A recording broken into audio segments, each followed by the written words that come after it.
السلام علیکم. محمد اظہر صدیق اپنے پروگرام پولیٹیکل ڈائریز کے ساتھ حاضر خدمت ہے. جنوری تقریباً ختم ہونے کو ہے اور حالات پھر ایک طرح سے ٹائٹ کرنے کی کوشش ہو رہی ہے. ایف آئی اے جو زیادتیاں کر رہا ہے عام لوگوں کے ساتھ وہ بڑی حیران کن ہے. عدالتی معاملات، پھر ساتھ ساتھ قوانین، اور زور اتنا ڈالا جا رہا ہے کہ سانس لینا بھی مشکل ہو جائے. یہ سارا کچھ اب چل رہا ہے. یعنی یہ مارچ تک میں دیکھ رہا ہوں کہ حالات ایسے ہی ہیں. مارچ میں مجھے تبدیلی نظر آ رہی ہے کہ جتنا پریشر ڈالنا ہے اور پریشر ڈال کے چاہ یہ رہے ہیں کہ ایک دفعہ کسی طرح سے عمران خان بیک فٹ پہ چلا جائے، معافی مانگ لے، معذرت کر لے، خاموشی سے بیٹھ جائے، جو ایجنڈا اسٹیبلشمنٹ لے کے چلنا چاہتی ہے وہ چلے. لیکن وہ لیڈر جو ہے کل بھی کھڑا تھا، آج بھی کھڑا ہے اور آئندہ بھی کھڑا رہے گا. وہ کھڑا ہوا ہے اور مقابلہ کر رہا ہے عمران خان ان کا میدان کے اندر. کوئی خبر میرے پاس پتہ کنفرم نہیں ہے، لیکن کہا یہ جا رہا ہے کہ انور مقصود شاید ہاؤس ریسٹ ہو گیا. پتہ نہیں، مجھے اس بارے میں نہیں ہے. مجمع میں تقریر کرنے پر پابندی ہے ان کے، اور ملک سے جانے اور ڈرامے لکھنے، شوز وغیرہ پر پابندیاں عائد کر دی گئی ہیں. اگر یہ سچ ہے تو ایسا تو ضیاء الحق کے دور میں بھی نہیں ہوا، ماشاء اللہ کے دور میں بھی نہیں ہوا. جو سول لبرٹیز کی جو تیا پانچا اس ملک میں ہو رہا ہے. اور باتیں اور بہت سی ہونی ہیں. عمران خان نے جو میڈیا سے گفتگو کی ہے، تھوڑی سی بات کی تھی، ڈیٹیل بات ساری اب آپ کے سامنے، آپ اندازہ لگائیں کہ کیا حالات ہیں. اور چین سے گرین سک کے لانچ کے بعد نویڈیا چپس کا سب سے بڑا سپلائر تقریباً AI-17 جو 17% جو گر گیا ہے، اور اس کی مارکیٹ ویلیو میں ذرا رقم سنیے گا، $588 بلین کا نقصان ہوا. یہ اب تک کی سب سے زیادہ مارکیٹ ویلیو کسی سٹاک نے ایک دن میں کھوئی ہے. اور دنیا ٹیکنالوجی میں مقابلہ کر رہی ہے، اور پاکستان میں 75 سال بعد بھی ہم اس چیز میں پھنسے ہیں کہ ملک کیسے چلایا جائے.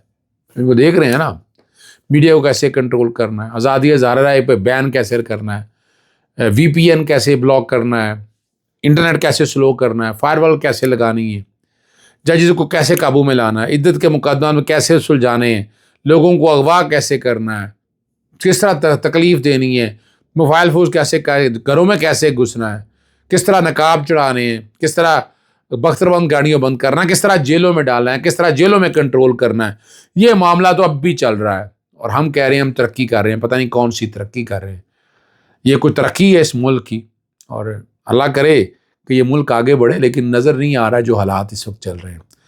کراچی کے حوالے سے ایک سوال آپ لوگوں کا تھا کہ جو تاجروں کے اعزاز میں منعقدہ ایک تقریب میں خطاب کرتے ہوئے بلاول بھٹو زرداری سندھ کی حکومت کی کارکردگی اور مسائل کے حل کے لیے اقدامات پر روشنی ڈالی، اور خطاب میں کہا کہ بطہ خوری کے خاتمے اب ایڈمیشن ہے اور امن و امان کی بحالی کو سندھ حکومت اور مراد علی شاہ کی کامیاب حکمت عملی کا نتیجہ قرار دیا. اور کہا کراچی کے تاجروں کو اب بطہ دینے یا جان سے مارنے کی دھمکیاں سہنے کی ضرورت نہیں رہی، اور اس تبدیلی میں پیپلز پارٹی کا اہم کردار ہے. کوئی شکایت ہے تو کہیں اور جا کر مت کرے، وہ مجھ سے کرے. یہاں یہ سمجھ آ گئی بات کی. اب پتہ نہیں ہے، اب یہ ساری چیزیں تو آپ کے سامنے. ابھی پچھلے دنوں چائنیز لوگوں نے جو رابطہ کیا اور وہ بطہ خوری کے حوالے سے بات کی ہے، وہ اللہ ہی حافظ ہے. جب آوے گا، جب آپ حکومت اب ٹوٹکوں سے چلائیں گے، بدماشیوں سے چلائیں گے، تو پھر یہ حال تو ہوگا. یاد رکھیے گا، پھر یہ حال تو ہوگا، اور آپ کو پھر یہ چیزیں اس طرح بھگتنی تو پڑنی ہے. پاکستان تحریک انصاف کی جانب سے عمران خان کی تصویریں جو ہیں نا سینٹ پہ لانے پر حکومت نالا ہو گئی. یعنی اب وہ تصویر سے بھی ڈرتے ہیں، سائز سے بھی ڈر رہے ہیں. یہ حالت ہے اس وقت. سینٹر افنان اللہ نے پابندی لگانے کا مطالبہ کر دیا، اور ڈپٹی اسپیکر نے کہا کہ اس پر بھی بات کریں گے اور رولنگ بھی دیں گے. پتہ نہیں کون سی رولنگ دیں گے، کیا کریں گے، کس طرح کرنا ہے، یہ اللہ ہی بہتر جانتا ہے. اور لیکن یاد رکھیے گا، انسان آگے اگر بڑھنا ہے تو انسان کا بچہ بننا ہوگا، فرعونیت سے نکلنا ہوگا، قوم لوط کے سٹائل سے نکلنا ہوگا، چیزوں کو آگے لے کر جانا ہوگا. آگے جانا چاہتی ہیں نا تو آگے چلیں. آپ ریڈیو پاکستان میں 300 گوڈ پینشنرز کا انکشاف ہوا ہے جی، اور یہ خبر صحیح ہے یا غلط ہے لیکن آپ تک بتانی، میں آپ کے سامنے رکھنی ہے، لیکن اس سے قبل بتا دیں کل بڑا اہم معاملہ ہے، آج بڑا اہم معاملہ لگا ہے ڈویژن بینچ کے سامنے پیٹرولیم پرائسز کی قیمتیں بڑھنے کے حوالے سے۔ کوئی میکنزم نہیں ہے، قیمت جس طرح مرضی مقرر کر دیں، جسے کوئی پوچھنے والا نہیں ہے۔ اللہ ہی حافظ ہے، ہم تو کوشش کرتے رہتے ہیں کہ چیزیں بہتری کی طرف چلے جائیں، لیکن چیزیں بہتری کی طرف نہیں جا رہی ہیں، اور یہ ظلم اور زیادتی بڑھ رہی ہے۔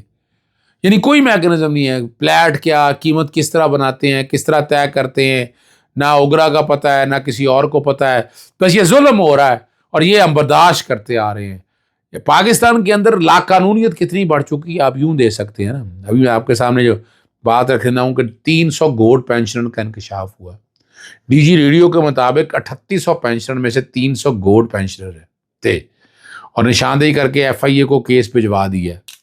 قائمہ کمیٹی ریڈیو پاکستان کے کرائے پر دی گئی عمارتوں کی تفصیلات طلب کر لیں۔ کئی عمارتیں کرائے پر دی گئی ہیں، اور ریڈیو پاکستان کی بیشتر عمارتیں سرکاری اداروں کے پاس ہیں۔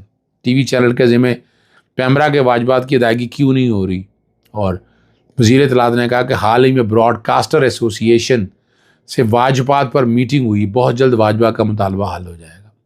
اب اسلام آباد پولیس کے حوالے سے، وردی کے حوالے سے ایک خبر آئی ہے کہ وردی پہنا ہے، شہری کو اغوا کیا، 2 گھنٹے تک منہ پر کپڑا ڈال کر یرغمال بنائے رکھا، سڑکوں پر گھومتے رہے، اور آئی فون 15 پرو بھی لے گئے، اور بولا کہ یہ اب ہمارا ہو گیا، اور ذکر کیا تو جان سے مارنے کی دھمکی دے دیں گے۔ کچھ نہیں کہنا چاہتا، صرف آپ کے سامنے چیزیں رکھی ہیں، اللہ کرے کہ چیزیں بہتری کی طرف چلے جائیں۔ یہ پاکستان تحریک انصاف کی فارن افیئرز اور بین الاقوامی تعلقات کی نئی کمیٹی تشکیل دے رہی ہے، انشاءاللہ امید ہے اس سے حالات بہتری کی طرف چلیں گے۔ عمران خان صاحب نے جو گفتگو کی ہے ساری، وہ لبے لبا میں آپ کے سامنے رکھ دیتا ہوں۔ فارم 47 کی حکومت کے بارے میں بات کی ہے کہ یہ کٹ پٹلی حکومت ہے، اسٹیبلشمنٹ کی رضامندی کے بغیر یہ ناشتہ بھی نہیں کر سکتے، اور میں نے کہا تھا کہ ملازم ہے، سرونٹ ہے ذاتی، اور حکومت جوڈیشل کمیشن کے قیام سے رائے فرار اختیار کر رہی ہے۔ 9 مئی اور 26 نومبر کے ثانیات کا سامنا کیے بغیر ہم آگے نہیں بڑھ سکتے۔ ہمارے لوگوں کو قتل کیا گیا، اغوا کیا گیا، زخمی کیا گیا، اور بے جا مقدمے قائم کیے گئے، ملٹری حراست میں کیا گیا۔ دنیا کی تاریخ میں کوئی اس طرح کی سزا نہیں سامنے نظر آئی، اور یہ لیکن یہ ہو رہے ہیں، اور اس لیے ان واقعات کا جانچنے کے لیے کمیشن کا قیام جو ہے ناگزیر ہے۔ کمیشن بنا رہا حکومت کے جھوٹا ہونے کی نشانی ہے۔ ہمارے خلاف پروپیگنڈا کیا گیا کہ ہم مذاکرات کی میز پر بیٹھتے نہیں، مگر حقیقت یہ ہے کہ جب بھی ملک کی خاطر مذاکرات کے لیے آئے تو یہ کمیشن کا مطالبہ سنتے ہی دم دبا کر بھاگ گئے، کیونکہ ان کی نیت میں کھوٹ ہے۔